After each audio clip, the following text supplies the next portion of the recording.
Masaya volcano erupts as of May 21, 2023. There are currently 41 volcanoes which are actively erupting around the planet.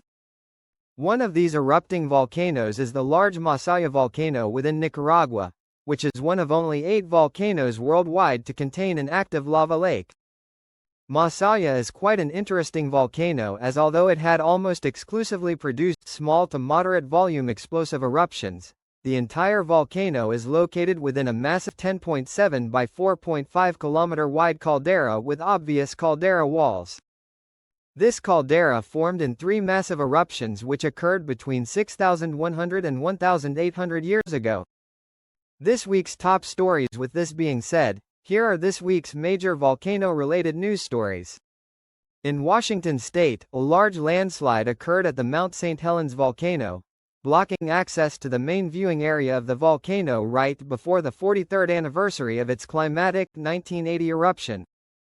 Meanwhile, in the Democratic Republic of the Congo, fears rose in the town of Goma because a strong orange glow in addition to lava fountains which became visible at the Nyamuragira volcano.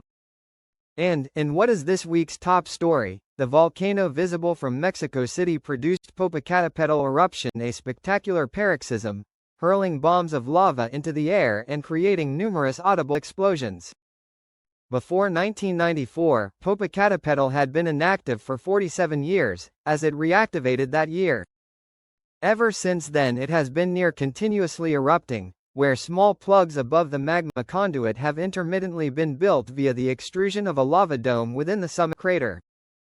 This causes pressure to build up which is then eventually released, creating a volcanic explosion which ejects bombs of lava and boulders of rock, occasionally generates pyroclastic flows, and creates a puffy ash cloud. Such explosions typically occur 1 to 28 times a week. Yet, beginning on May 17 of 2023, a notable increase in volcanic activity began occurring at Popocatépetl.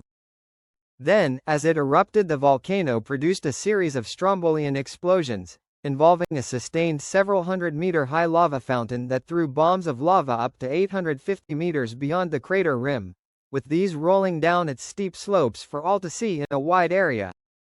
This caused minor ashfall in adjacent areas, but due to the unhealthy levels of particulate matter the volcano ejected, classes were subsequently cancelled on May 18 for 100,000 students. Then, in the very early morning hours of May 20, a sustained 474-meter or 1,555 feet high lava fountain was generated which lit the surrounding clouds a bright orange color. This lava fountain continued for more than 30 minutes before lowering in intensity. Due to all of these ash emissions, the Mexico City International Airport temporarily closed at 4:25 a.m. due to volcanic ash. It subsequently reopened around 8 hours later. Meanwhile, 5.7 miles north of the summit of Mount St. Helens, a fairly sizable landslide,